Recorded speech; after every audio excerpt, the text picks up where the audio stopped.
Bonjour à toutes et à tous. Donc me revoilà. Vous vous êtes certainement demandé pourquoi je n'avais pas fait cette vidéo plus tôt. Eh bien tout simplement parce que j'étais malade. Donc j'ai eu une grosse angine qui s'est déclarée le 26 octobre. C'était assez fulgurant. Donc 6 jours sans pouvoir manger quoi que ce soit et dont 2 jours et demi sans pouvoir boire. Donc voilà, j'étais à plat. J'avais des choses à comprendre en profondeur, donc c'était intéressant. De même que le corps avait besoin de se purifier de certaines choses. Donc petit à petit, voilà, j'ai remonté la pente. Il y a des prises de conscience qui sont apparues et qui sont au fond reliées directement à l'énergie du mois 7 pour novembre. Donc on va faire cette vidéo, on va dire tranquillement, euh, en paix, voilà, dans le calme. Donc le mois de novembre vibre sur le nombre 7. Alors comment ça se calcule? Eh bien c'est très simple. Vous additionnez l'année dans laquelle nous sommes, donc 2021 ça nous donne 5. 5 plus 11e mois pour novembre, donc ça nous donne donc 16, et 16 ça donne 7. Donc novembre vibre sur le nombre 7. Alors déjà dans un premier temps, ce qui relie l'énergie 5 de l'année 2021 au mois 7, eh bien c'est tout ce qui touche au domaine de la pensée, au fait de se poser des questions, de chercher la vérité, à la fois en soi, puis aussi dans le monde. Il peut y avoir aussi, durant cette période de novembre, eh bien des affaires qui éclatent, comme des mises en lumière de certaines choses qui étaient cachées, à la fois dans tout ce qui se passe par rapport au Covid, au vaccin, à ce qui se passe dans le monde, puis aussi en soi, comme si c'était un bon mois pour mettre la lumière sur certaines zones en soi, une certaine zone d'ombre qu'il faut éclairer pour justement chercher à se purifier, à s'en oublier, à devenir meilleur. L'automne, dans tous les cas de figure, c'est toujours la saison du combat, où on est amené à se confronter à une part de nous qui ne veut pas évoluer, qui veut rester dans les références du passé, qui veut rien lâcher en quelque sorte. Et donc, comme là on est en mois 7, et que le 7 est relié à cette notion de détachement, eh bien, pour arriver à se détacher à la fois de certaines habitudes, de certains conditionnements, de certaines relations, d'un certain mode de vie, eh bien, il est toujours nécessaire de mettre la lumière au préalable avant. Parce que si on ne comprend pas la raison profonde des problèmes que l'on peut rencontrer, eh bien, on ne pourra jamais, au fond, à la fois s'en sentir responsable et puis trouver les solutions pour s'en libérer. D'ailleurs, une des phrases clés à méditer durant ce mois de novembre, donc c'est une des phrases des évangiles, donc, que le Christ a dit, vous connaîtrez la vérité et la vérité vous libérera. Donc vous connaîtrez la vérité, c'est-à-dire qu'on met la lumière sur une situation, et de cette mise en lumière, qui doit être sincère bien sûr, où on accepte de voir en quoi on est responsable de ça, eh bien on trouve au fond le levier, on trouve ce qu'il faut transformer, changer, pour basculer dans la liberté. Donc tout ça est relié à ce mois 7, associé au nombre 5. Il y a aussi, avec ces deux nombres, l'intérêt pour une certaine connaissance. On pourrait avoir envie, durant ce mois de novembre, de s'intéresser à de nouvelles connaissances spirituelles, comme pour élargir notre vision de la vie, notre vision de l'être humain, notre vision de la destinée. Donc n'hésitez pas à lire des nouveaux ouvrages spirituels, pas des ouvrages que vous connaissez déjà, mais des ouvrages qui vont vous questionner, vous interroger, peut-être remettre en question certaines certitudes pour accepter justement d'élargir votre vision de la vie, votre point de vue, s'ouvrir à d'autres points de vue aussi, qui ne sont pas habituels, Et grâce à cela, eh bien, c'est comme si notre pensée pouvait devenir plus à la fois universelle, plus symbolique, et dans l'idéal, ben, plus spirituelle. Dans le sens où, durant ce mois 7, une des choses au fond qu'il est vraiment conseillé de faire, c'est de méditer en profondeur, parce que c'est un moment d'intériorité. C'est un moment où c'est plus facile d'avoir des prises de conscience, des ressentis, de vivre des expériences intérieures spirituelles. Donc voilà, méditez, priez, gardez-vous du temps pour être tranquille, tranquillement chez vous, en dehors des influences extérieures du monde. Euh, c'est vraiment un temps, un mois de recul. En fait, il faut comme s'il fallait aller au sommet de la montagne, sortir un petit peu de l'agitation de la société, non pas en la fuyant ou en la rejetant, mais en prenant du recul.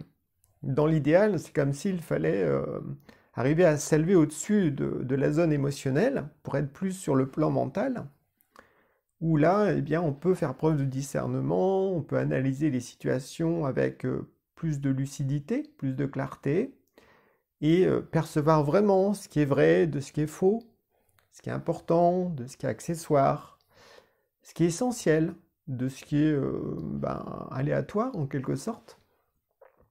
Donc il y a cette notion comme ça de rentrer profondément en soi pour prendre du recul et euh, se détacher au fond aussi de soi dans une certaine mesure, se détacher d'une partie de son ego, de sa personnalité pour se sentir plus comme un esprit incarné sur Terre, dans un corps qui utilise bien sûr une personnalité pour s'exprimer, mais qui avant tout a conscience qu'il a une destinée, que la vie a du sens, d'où l'intérêt pour la numérologie, pour l'astrologie durant ce mois de novembre qui peut être comme amplifié. Le but de tout cela, au fond, c'est d'apporter plus de lumière, à la fois en soi, mais aussi dans ses relations, dans le monde extérieur. Une lumière qui éclaire, qui apaise aussi en même temps, parce que quand on comprend, eh bien, on peut être plus en paix avec les autres, avec soi-même, avec Dieu aussi, mais ça nécessite un effort de pensée. Ça nécessite d'arrêter d'être comme embarqué par ses émotions, notamment la peur. On est dans une société où la peur est stimulée par tous les bouts possibles, par tous les moyens possibles. Donc il faut arriver comme ça à se décoller, à se préserver des plages de temps où on est en dehors de ce monde pour ressentir plus, au fond, cultiver une sorte de réceptivité, une réceptivité au monde spirituel, une réceptivité à la vie, à l'énergie de vie autour de soi, une réceptivité aussi bah, quand on rencontre quelqu'un pour percevoir vraiment ce qui se joue dans la relation. Donc c'est vraiment un mois, on va dire, pour ralentir son rythme en fait. Et c'est renforcé dans le sens où le 1er novembre, c'était un lundi, donc le jour de la Lune, donc ce qui relie la Lune, et puis le 7, c'est justement cette notion de tranquillité, de paix et de détachement vis-à-vis du monde extérieur, vis-à-vis des autres aussi. Alors comme je le disais tout à l'heure, le détachement, c'est pas du rejet.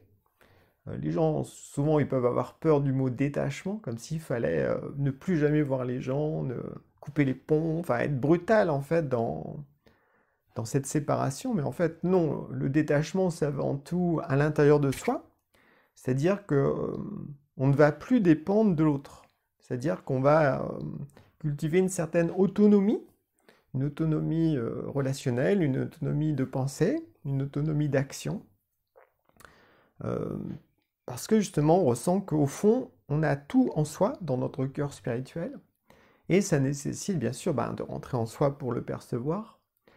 Mais grâce à cela, eh bien, ça permet d'avoir un rapport plus juste avec le monde extérieur, avec les autres, ce qui fait qu'après, eh bien, on est beaucoup moins dépendant, on est plus tranquille, on est plus en paix, et surtout, on voit davantage au fond le monde extérieur ou les autres comme des miroirs, comme des facettes d'une partie de soi qui permet, quand on est touché par certains événements extérieurs ou certaines situations relationnelles, ben au fond de mieux se connaître, à la fois dans peut-être des choses à transformer, à purifier, quand ça touche plutôt l'ego, et puis d'autres fois, ben, quand ça touche l'esprit, ben, plutôt des qualités ou certaines capacités à développer davantage, parce que c'est comme si la situation avait comme reflété une partie de notre esprit dont il est temps eh bien, de s'occuper, de développer.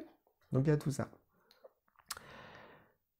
Ce qui relie aussi la Lune, donc le lundi et puis le 7, c'est la notion de silence. Voilà, accepter d'écouter, accepter d'être véritablement réceptif.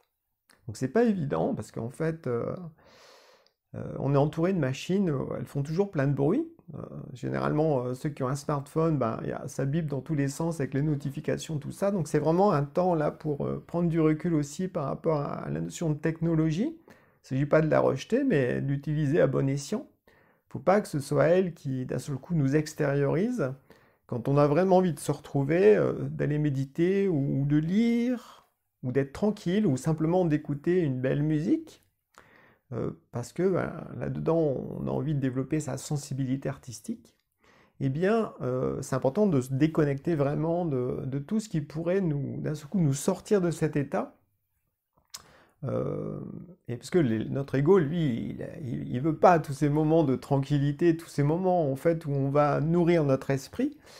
Donc lui, l'ego, il veut tout de suite fonctionner à l'habitude, être toujours collé au monde extérieur, être stimulé par le monde extérieur.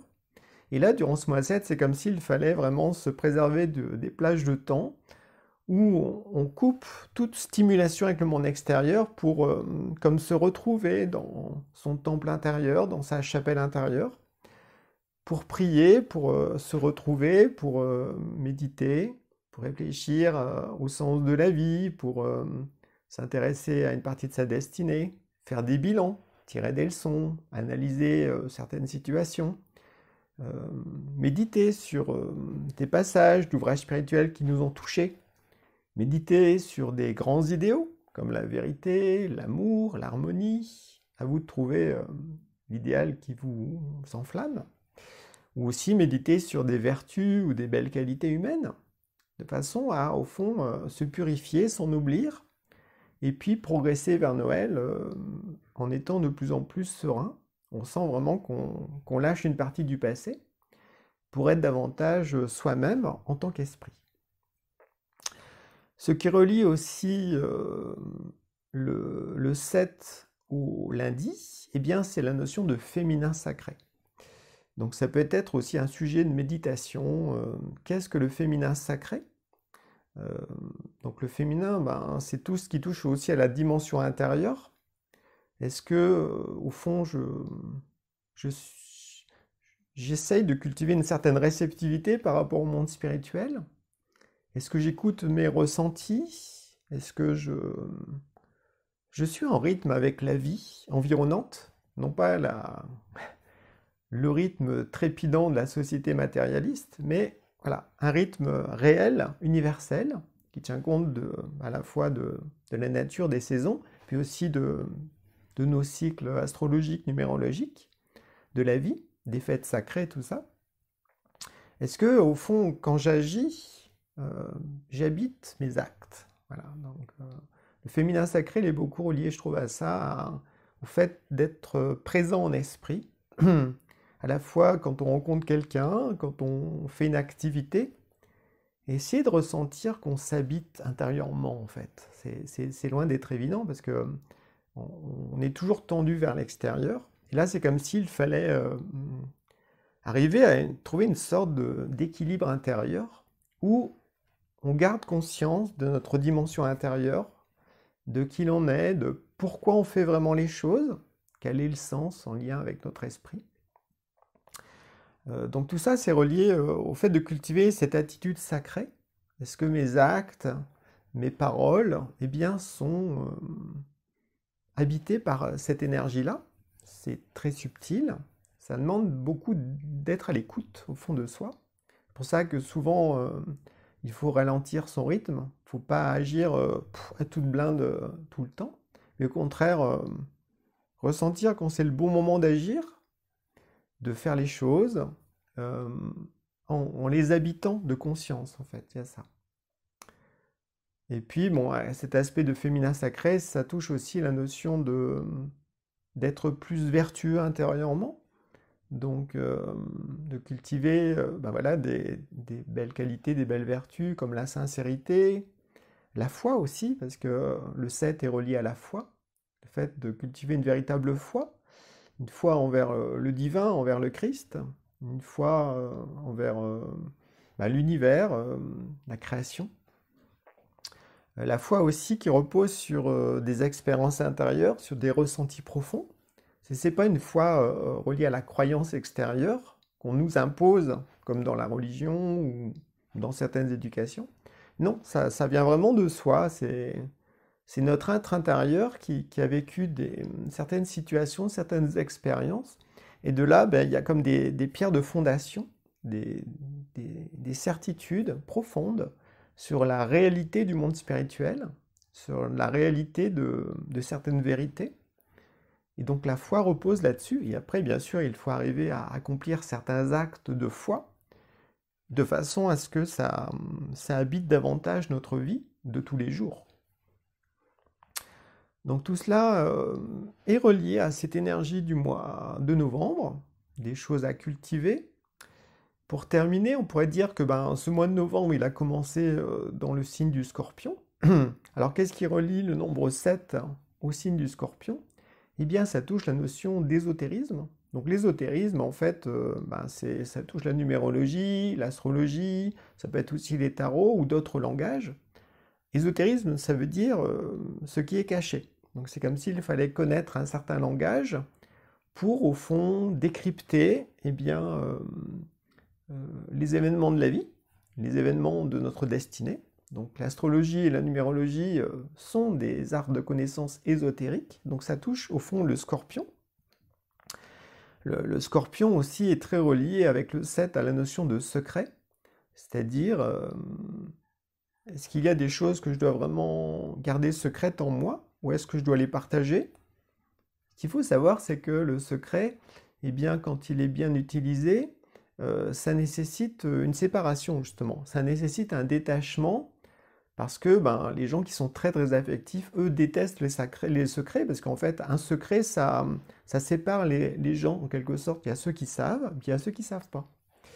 Donc ceux qui sont très affectifs ne supportent pas d'avoir des secrets, ce qui fait qu'ils tout de suite ils en parlent. C'est comme une énergie qu'ils n'arrivent pas à garder en eux.